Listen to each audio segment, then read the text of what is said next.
Hi friends, പവിത്രത്തിൻ്റെ ഇന്നത്തെ episode റിവ്യൂയിലേക്ക് എല്ലാവർക്കും സ്വാഗതം. അങ്ങനെ വേദ വിക്രമിനോട് സംസാരിച്ചുകൊണ്ടിരിക്കുകയാണ്. അപ്പോൾ വിക്രം പറയുന്നുണ്ട്, ഞാൻ ഈ വീട്ടിലേക്ക് എന്ത് വേണമെന്ന് വെച്ചാൽ ചെയ്യാമെന്നുള്ള തീരുമാനിച്ചതില്ല, പക്ഷേ അച്ഛനല്ല അത് വേണ്ടാന്ന് വെക്കുന്നതെന്ന് പറയുമ്പോൾ അച്ഛൻ വേറൊരു കാര്യം പറഞ്ഞിട്ടുണ്ടായിരുന്നു. കൊല്ലത്തിൽ ഒരു തവണ ശ്രീനിവാസൻ സാറിന് വേണ്ടിയിട്ട് നന്നാവുന്ന ആളുടെ കാശ് ഈ വീട്ടിന് വേണ്ടാന്ന് എന്ന് പറഞ്ഞിട്ടാണ്. അപ്പോൾ ഒന്നും മിണ്ടുന്നില്ല. വിക്രം ഒന്നും മിണ്ടാതെ തല മുമ്പിട്ടിക്കാണ് കേട്ടോ. നിങ്ങൾ ആദ്യം തന്നെ ശ്രീനിവാസൻ എന്ന ഗുണ്ട എന്ന ആളുടെ കൂടെയുള്ള പ്രവർത്തനം നിർത്തണം, എങ്കിൽ മാത്രമേ അച്ഛനത് അംഗീകരിക്കും എന്നൊക്കെ പറഞ്ഞിട്ടതേ നീ ആവശ്യമില്ലാത്ത കാര്യങ്ങൾ സംസാരിക്കേണ്ട. ശ്രീനിവാസൻ സാറേ ഒരു രാഷ്ട്രീയ പ്രവർത്തകനാണ്. അപ്പോൾ ഏതാ പിന്നെ രാഷ്ട്രീയ പ്രവർത്തകൻ നിങ്ങളെ ഒറ്റയ്ക്ക് നിന്നാൽ ജയിക്കുന്നു ഉറപ്പുണ്ടോ എന്ന് ചോദിക്കാൻ കേട്ടോ. അപ്പോൾ വിക്രം മിണ്ടാതെ തല മുമ്പിട്ട് നിൽക്കുകയാണ്.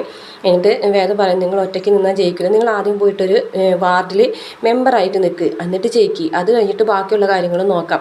എന്നിട്ട് ജനങ്ങൾക്ക് വേണ്ടി എന്തെങ്കിലും സാമൂഹ്യ സേവനം ചെയ്യും, അതിന് ഏതെങ്കിലും രാഷ്ട്രീയ പാർട്ടിക്കാർ തയ്യാറാവോ എന്നൊക്കെ ചോദിക്കാനിട്ടോ. ഇതൊക്കെ വേറെ ചോദിക്കുമ്പോൾ ഒന്നും മിണ്ടാനില്ലാതെ തല മുമ്പിട്ട് നിൽക്കുക തന്നെയാണ് കേട്ടോ വിക്രം. എന്നിട്ട് പറയുകയാണേ ശ്രീനിവാസൻ സാറ് എന്ന് പറയണ്ട. അപ്പോൾ ദേഷ്യം വരികയാണ് കേട്ടോ ശ്രീനിവാസൻ സാറിനെ കുറിച്ച് പറയുമ്പോൾ. അപ്പോൾ വിക്രം പറയുന്നുണ്ട്, നീ ആവശ്യമില്ലാത്ത കാര്യങ്ങൾ അന്വേഷിക്കേണ്ട, നീ ഉപദേശിച്ച് അങ്ങ് മുകളിൽ കയറി പോവുകയാണല്ലോ. അതെ, എന്നെ ശ്രീനിവാസൻ സാറിനെ തമ്മിൽ പിരിക്കാനായിട്ട് നീ ശ്രമിക്കേണ്ട, നീ ശ്രമിച്ചാൽ അത് നടക്കുകയില്ല. ഞാൻ മരണം വരെ ശ്രീനിവാസൻ സാറിൻ്റെ കൂടെ തന്നെയായിരിക്കും. അതെനിക്ക് മനസ്സിലായി, ഈ ശ്രീനിവാസൻ സാർ പറയും നിങ്ങളതനുസരിക്കും. അതെ അങ്ങനെ തന്നെയാണ് എന്ന് പറഞ്ഞിട്ട് വിക്രം അവിടെ നിന്ന് പോകട്ടോ. അപ്പോൾ അകത്തേക്ക് പോകുന്ന സമയത്ത് വേദ വിളിക്കുകയാണ് കേട്ടോ, ഒന്ന് നിന്നേ, നിങ്ങൾക്ക് ഭക്ഷണം വേണ്ടേന്ന് ചോദിക്കും. വേണ്ട, എനിക്ക് വേണ്ട എന്ന് പറയും. അപ്പോൾ വിക്രം അകത്തേക്ക് പോകുമ്പോൾ വേദ മനസ്സിലാലോചിക്കുകയാണ്, ശ്രീനിവാസൻ്റെ അടുത്തുനിന്ന് ഇയാളെ പിരിക്കുക എന്നുള്ളത് അത്രയ്ക്ക് എളുപ്പമുള്ള മാർഗ്ഗമൊന്നുമല്ല, വേറെ എന്തെങ്കിലും വഴി നോക്കിയേ പറ്റൂ എന്ന് പറയുകയാണ്. അതിനുശേഷം വിക്രം ഡ്രസ്സ് മാറുന്ന സമയത്ത് വീണ്ടും വേദ റൂമിലേക്ക് വരാൻ കേട്ടോ. എന്നിട്ട് പറയുന്നുണ്ട്, അതെ നാളെ മുതൽ 7 മണിക്ക് മുമ്പ് ഭക്ഷണം വേണോ വേണ്ടേ എന്നുള്ള കാര്യം എനിക്ക് മെസ്സേജ് അയക്കണം, എനിക്കില്ലെങ്കിലും അമ്മയ്ക്ക് അയച്ചാൽ മതി. ഇത് ഞാനും അമ്മയും കൂടെ ചേർന്നുണ്ടാക്കുന്നൊരു നിബന്ധനയാണ്, അത് നിങ്ങൾ അനുസരിച്ചേ പറ്റൂ, അല്ലാതെ ഭക്ഷണമൊന്നും വേസ്റ്റാക്കി കളയാൻ പറ്റില്ല. അവരൊരു ഭക്ഷണം വേണ്ട എന്നൊക്കെ പറഞ്ഞിട്ട് വിക്രത്തിന് ഇങ്ങനെ നോക്കുകയാണ്. എന്നിട്ട് ദേഷ്യത്തോട് കൂടിയിട്ട് വാതിലടച്ച് പോകും. വിക്രം ഇങ്ങനെ മനസ്സിലാലോചിക്കുകയാണ് കേട്ടോ, ഇവള് കത്രിക പൂട്ടിട്ടിട്ടാണല്ലോ പൂട്ടുന്നത്, ഇവളെ സൂക്ഷിക്കേണ്ടതുണ്ട് എന്നിങ്ങനെ മനസ്സിലിങ്ങനെ ആലോചിച്ച് നിൽക്കുന്നുണ്ട്. പിന്നീട് കാണിക്കുന്നത് വിനായകന് നന്ദിനി നാരങ്ങ വെള്ളം ഒക്കെ കലക്കി കൊണ്ടു കൊടുക്കാനിട്ട്, ഇതെന്താ ഇത് നാരങ്ങ വെള്ളം ആണോ എന്ന് പറഞ്ഞിട്ട് വേഗം തന്നെ വാങ്ങിച്ച് കുടിക്കുകയാണ്. അപ്പോൾ വിനായകനോട് നന്ദിനി പറയാണ്, അതെ ഇന്ന് കുരുക്കാശി വീട്ടിൽ കിട്ടും, അപ്പോൾ അതിന് ഒരു 50,000 രൂപ എനിക്ക് തരും. 50,000 രൂപയെ നിനക്കെങ്ങനെ 50,000 രൂപ എന്ന് ചോദിക്കുമ്പോൾ, അതെ ഒരു വള പൊട്ടിയതിരിപ്പുണ്ടല്ലോ അതൊന്നും മാറ്റിയിട്ട് തടവളാക്കി മാറ്റാനാണ്. അപ്പോൾ നമുക്ക് സ്ഥലം എടുക്കണ്ടേ, അതിന് നമ്മളിപ്പോൾ സ്ഥലം എടുക്കുന്നില്ലല്ലോ എന്ന് ചോദിക്കുകയാണേ. അപ്പോൾ വള മാറ്റിയെടുക്കാം, ബാങ്കിലിടല്ലേ ചെയ്യുന്നത്. ആ വള മാറ്റുമ്പോൾ അമ്മ ചോദിക്കില്ലേ കാശ് എവിടെ നിന്ന് കിട്ടിയെന്ന്. അത് എല്ലാ കാര്യങ്ങൾക്കും കണക്ക് നിങ്ങളുടെ അമ്മനോട് പറയാൻ പറ്റുമോ? എല്ലാ കാലത്തും പറയണ്ട, പക്ഷേ ഈ വീട്ടിൽ ജീവിച്ചിരിക്കുന്നിടത്തോളം കാലം പറയണമെന്ന് പറയും. അതെ എന്നാൽ പിന്നെ എൻ്റെ അമ്മ തന്നെന്ന് പറയുന്നത്, പിന്നെ നിൻ്റെ അമ്മ ഓണത്തിനും വിഷുവിനും ഒരു ഊണ് കഴിഞ്ഞിട്ട് അവിടേക്കൊന്ന് പോയി വരുന്നതല്ലാതെ ആ വീട്ടുകാരുമായിട്ട് നിനക്ക് എന്താടി ബന്ധമുള്ളത്? നിൻ്റെ വകയിൽ ഒരു ആങ്ങള ഒരു വള കൊണ്ടുപോയിട്ട് ഇന്നും തന്നില്ലല്ലോ, എടുത്ത് തന്നിട്ടുണ്ടോ? അത് വിനയേട്ടൻ എടുത്തില്ല. അതെ ഞാൻ എടുത്തു, അതല്ലാണ്ട് എന്തെങ്കിലും ഒരു ബന്ധം നിൻ്റെ വീട്ടുകാരായിട്ട് നിനക്ക് ഉണ്ടോ എന്നൊക്കെ ചോദിക്കട്ടോ. അപ്പോൾ നമുക്ക് ആദ്യം സ്ഥലം മേടിക്കുന്ന കാര്യം നോക്കാം, ബാക്കിയുള്ളൂ പിന്നെ നോക്കാമെന്നൊക്കെ പറഞ്ഞ് നിൽക്കുന്ന സമയത്ത് പെട്ടെന്ന് ഫോൺ വരികയാണ് കേട്ടോ, കുറുക്കമ്പനി പൊളിഞ്ഞെന്ന് പറയുമ്പോൾ. അപ്പോഴേക്കും വിനായകൻ ഇറങ്ങി ഓടുകയാണ് കേട്ടോ, ഫോണൊക്കെ ഇങ്ങനെ താഴെ വീണു, ഫോണൊക്കെ എടുത്ത് ഓടും. അപ്പോൾ നന്ദിനി വന്നിട്ട് ചോദിക്കും, എന്താണ് വിനായിട്ട്, എന്താണ് കാര്യം പറഞ്ഞിട്ട് പോകുമെന്ന് പറയട്ടോ. എടീ കുറുക്കമ്പനി പൊളിഞ്ഞു, കുറുക്കാരൻ കാശുമായിട്ട് മുങ്ങി, ഇനി ഞാൻ എന്ത് ചെയ്യും ദൈവമേ, എൻ്റെ 6 ലക്ഷം രൂപ. അപ്പോൾ ഇത് കേട്ടുകൊണ്ട് നന്ദിനിയല്ല വേദ വരികയാണേ. അപ്പോൾ വേദ ചോദിക്കും, എന്താ നന്ദിനി എടുത്തിന്ന് ചോദിക്കുമ്പോൾ, എല്ലാം പോയി വേദ, കുറുക്കമ്പനി പൊളിഞ്ഞു, കുറുക്കാശും കൊണ്ട് അയാൾ നാട് വിട്ടു എന്ന് പറയുകയാണേ. അപ്പോൾ ഞാൻ എന്തായാലും അവിടെ പോയിട്ട് പറ്റുന്ന വിനയം പോകുമ്പോൾ ഞാനും പോരുന്നുണ്ടെന്ന് പറഞ്ഞിട്ട് നന്ദിനും കൂടെ പോകും കേട്ടോ. കുറി കമ്പനിയുടെ അടുത്തേക്ക് വിനായകനും നന്ദിനും കൂടെ ചെല്ലുന്ന സമയത്ത് സാബു SI ആണ് കേട്ടോ വിക്രമിൻ്റെ ശത്രു. അപ്പോൾ അവരെ കാണുമ്പോൾ, തനിക്കും ഉണ്ടോ ഇവിടെ കുറി? കുറി ഉണ്ട് സാറേ. താനാ വിക്രമിൻ്റെ ചേട്ടനല്ലേ, അങ്ങനെയാണെന്നുണ്ടെങ്കിൽ തനിക്ക് അവിടെ തന്നെ ഒരു പരാതി കൊടുക്കാമല്ലോ വിക്രമിൻ്റെ അടുത്ത്. സാറേ വിക്രമിനോട് എന്തെങ്കിലും ദേഷ്യം ഉണ്ടെന്നുണ്ടെങ്കിൽ ഈ കാര്യത്തിൽ അത് ഞങ്ങളെ വലിച്ചിടരുത്. അപ്പോൾ നന്ദിനി ചോദിക്കുന്നുണ്ട്, ഇനിയിപ്പോൾ ഇതിന് എന്ത് ചെയ്യും സാറേ എന്ന് ചോദിക്കുമ്പോൾ, പോലീസ് സ്റ്റേഷനിൽ പോയിട്ട് ഒരു പരാതി കൊടുക്കും, ഞങ്ങൾ അയാളെ അറസ്റ്റ് ചെയ്യാനുള്ള എല്ലാ നടപടികളും എടുക്കുന്നുണ്ട്. എന്നിട്ട് പിന്നെ എല്ലാവരോടായിട്ട് പറയട്ടെ, ഇവിടെ വട്ടം കൂടി നിന്നിട്ടൊരു കാര്യമില്ല, എല്ലാവരും പോലീസ് സ്റ്റേഷനിലേക്ക് ചെല്ല് പരാതി കൊടുക്കാമെന്ന് പറഞ്ഞിട്ട് അങ്ങനെ എല്ലാവരും പോകും. പക്ഷെ നന്ദിനി വിനായകനും മാത്രം പോകില്ല. അപ്പോൾ വിനായകനെ നന്ദിനി ഇങ്ങനെ വിളിക്കാൻ കേട്ടോ, വിനയേട്ടാ ഇവിടെ ഇങ്ങനെ ഇരുന്നിട്ട് കാര്യമുണ്ടോ, എല്ലാവരും പോലീസ് സ്റ്റേഷനിലേക്ക് പോയി, നമുക്കും പോകാം. എന്നിട്ട് എന്തിനാണ് അവിടെ ചെന്നിട്ടുണ്ടെങ്കിൽ കാശ് കിട്ടുമെന്ന് ഉറപ്പുണ്ടോ? ഞാൻ ഇങ്ങനെ ഓരോ പൈസയും കൂട്ടി കൂട്ടി വെച്ചിട്ട് ബാങ്കിൽ കൊണ്ടുവന്നിടാറാണ് പതിവ്. നീയാണ് എന്നെ കുറി കൊണ്ട് പെടുത്തിയത്, ഒരു KP കമ്പനി. നിൻ്റെ വാക്ക് കേട്ടിട്ടാണ് ഞാൻ ഈ കുറിയിൽ കൂട്ടിയത്. അതിനെനിക്കറിയോ വിനയേട്ടാ ഇങ്ങനെയൊക്കെ സംഭവിക്കുന്നു. എന്നിട്ട് പറയുകയാണെങ്കിൽ ഇനിയിപ്പോൾ അതിനുശേഷം വിനയം പറയുന്നുണ്ട്, ഇതൊക്കെ നമ്മുടെ ആർത്തി കാരനാണ്. ഓരോ തുണ്ടും നീക്കി വെച്ച് അച്ഛനും അമ്മ അറിയാതെ ബാങ്കിലിടുകയും അതുപോലെ ഇത് കുറി അടക്കുകയൊക്കെ ചെയ്യുന്നതിന് ദൈവം തന്ന ശിക്ഷയാണ് എന്നൊക്കെ പറയട്ടോ. ഈ കാരണമാണ് ഇതൊക്കെ സംഭവിച്ചതെന്നൊക്കെ നന്ദിനിയോട് പറയും. നന്ദിനിയാണെന്നുണ്ടെങ്കിൽ ഒന്നും മിണ്ടാതെ ഇങ്ങനെ അത് കേട്ട് കേട്ടോ, വിനയേട്ടാ നമുക്ക് തൽക്കാലം ഇവിടെ നിന്നൊന്ന് മാറി നിൽക്കാം, അല്ലെങ്കിൽ ആൾക്കാർ ഇവിടെ ഇരിക്കുന്ന കാണുമ്പോൾ നമ്മൾ കുറിയിൽ ഉണ്ടെന്ന് വിചാരിക്കും.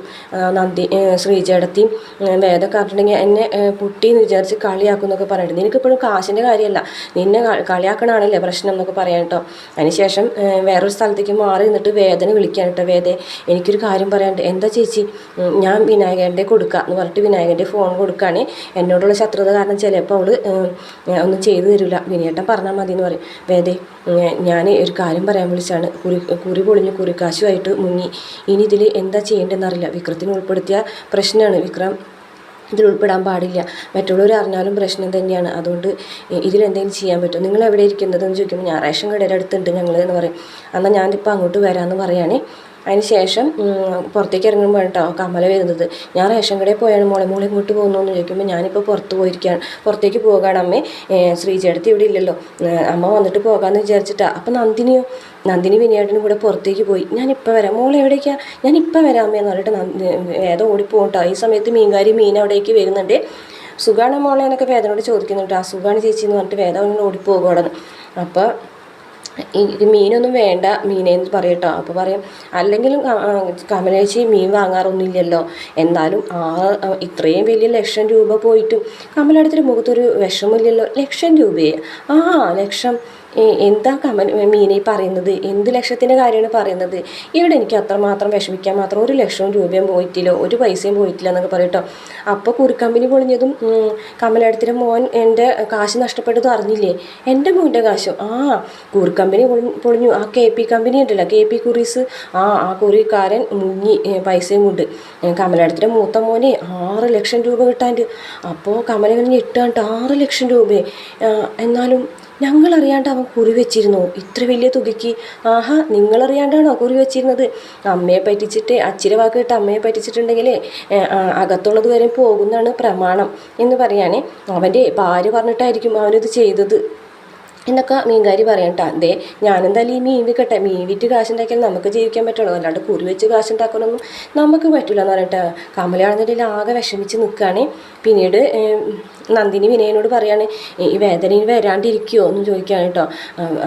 വരണമെങ്കിൽ വരട്ടെ, അവളെന്തായാലും വരാമെന്ന് പറഞ്ഞതല്ലേ, നമ്മളെപ്പോലെ മനസ്സിൽ കുശുമ്പ് വെച്ച് പെരുമാറുന്ന രീതി അവൾക്കില്ല എന്ന് പറയട്ടോ. നമ്മളെപ്പോലെ എന്ന് പറയണ്ട, എന്നെപ്പോലെ എന്ന് പറഞ്ഞാൽ മതി എന്ന് പറയട്ടോ നന്ദിനി.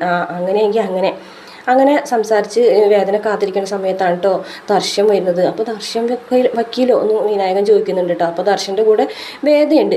രണ്ടുപേരും കൂടെ കാറിൽ നിന്ന് ഇറങ്ങി വരികയാണ് കേട്ടോ. എന്നിട്ട് അവരുടെ അടുത്തേക്ക് വന്നിട്ട് ഇങ്ങനെ സംസാരിക്കുകയാണ്. അപ്പോൾ നന്ദിനി പറയും, ഇനിയിപ്പോൾ ഇതിൽ എന്ത് ചെയ്യാൻ പറ്റും സാറേ എന്ന് ചോദിക്കുകയാണ് കേട്ടോ. എന്തെങ്കിലും ഈ കുറിബുക്ക് അല്ലാതെ വേറെ എന്തെങ്കിലും സാധനങ്ങൾ നിങ്ങളുടെ കയ്യിലുണ്ടോ, ഡോക്യുമെൻറ്റ്സോ അങ്ങനെ കാര്യങ്ങൾ? ഞങ്ങളെ കൊണ്ട് അവിടെ ഒപ്പിടിച്ച് മേടിച്ചിട്ടുണ്ട്, അതിലെന്താണെന്ന് എന്തെങ്കിലും എഴുതി നോക്കിയിട്ടുണ്ടോ? ഇല്ല, അതൊന്നും നോക്കിയിട്ടില്ല. ഇതാണ് ഈ ലോൺ എടുക്കുന്നവരായാലും കുറി വയ്ക്കുന്നവരായാലും അവരെന്തെങ്കിലും പ്രശ്നങ്ങൾ ഉണ്ടായിട്ടുണ്ടെങ്കിൽ അതൊക്കെ അടയ്ക്കാനുള്ള പഴുതുകൾ ഉണ്ടാക്കിയിട്ടായിരിക്കും അവരിങ്ങനെ ഒപ്പിടിക്കുന്നത്, അതൊക്കെ വായിച്ച് നോക്കിയിട്ട് വേണം. അപ്പോൾ വേദ പറയും, പക്ഷേ ഇതൊരു പ്യുവർ ചീറ്റിംഗ് അല്ലേ? ഓക്കെ, ഞാനൊരു നോർമലായിട്ടുള്ള കാര്യം പറഞ്ഞതേ ഉള്ളൂ, ഇനിയിപ്പോൾ എന്താ നമുക്ക് ചെയ്യാൻ പറ്റുക? പോലീസ് സ്റ്റേഷനിൽ പോയിട്ട് വേഗം തന്നെ ഒരു പരാതി കൊടുക്കാൻ വേദം പറയും. അതുവഴി കിട്ടുമോ എന്ന് ചോദിക്കാൻ കേട്ടോ. പോലീസ് സ്റ്റേഷനിൽ പോയി പരാതി കൊടുത്തതിന് ശേഷം അയാൾ അറസ്റ്റ് ചെയ്ത് അയാൾക്ക് സ്വത്തുക്കൾ ഉണ്ടെങ്കിൽ അത് കണ്ടുകെട്ടി കോടതി മുഖേന മാത്രമേ സ്വത്തുക്കൾ നഷ്ടപ്പെട്ട പൈസ കിട്ടുള്ളൂ. പിന്നെ അയാൾ അറസ്റ്റ് ചെയ്യുമ്പോൾ അയാൾക്ക് കണ്ടുകെട്ടാനായിട്ടുള്ള സ്വത്തുക്കൾ അയാൾക്ക് ഉണ്ടായിരിക്കണമെന്ന് മാത്രം എന്ന് പറയാം കേട്ടോ. അങ്ങനെയാണെങ്കിൽ പോലീസ് സ്റ്റേഷനിൽ പോകാമല്ലേ? അപ്പോൾ ശരി, ദർശൻ വക്കീൽ നിങ്ങളുടെ കൂടെ വരുന്നു വേദ പറയുകയാണേ. അന്നേരം ദർശൻ ചോദിക്കുന്നുണ്ട്, അപ്പോൾ വേദയോ? വേദ പോലീസ് സ്റ്റേഷനിലേക്ക് വരുന്നില്ലേ? അല്ല, വീട്ടിൽ എവിടേക്ക് പോകണമെന്ന് പറയാതെയാണ് ഞാൻ ഇറങ്ങി വേഗം പോകുന്നത്, അതുകൊണ്ടാന്ന് പറയട്ടോ. അപ്പോൾ ദർശൻ പറഞ്ഞു, അതിപ്പോൾ തൽക്കാലം വേണ്ട, എന്നെ എന്തായാലും ഇതിലേക്ക് പിടിച്ച് വലിച്ച് ഇട്ടതല്ലേ, നമുക്ക് രണ്ടുപേർക്കും ഇവരെ കൂടെ പോയിട്ട് പോലീസ് സ്റ്റേഷനിൽ പരാതി കൊടുത്തിട്ട് പോയാൽ മതി എന്ന് പറയുമ്പോൾ വേദ തലയാട്ടി സമ്മതിക്കുന്നത് കാണിച്ചുകൊണ്ടാണ് കേട്ടോ ഇന്നത്തെ എപ്പിസോഡ് അവസാനിക്കുന്നത്. വീഡിയോ ഇഷ്ടപ്പെട്ട മറക്കാതെ ചാനൽ ഒന്ന് സബ്സ്ക്രൈബ് ചെയ്ത് സപ്പോർട്ട് ചെയ്യണേ.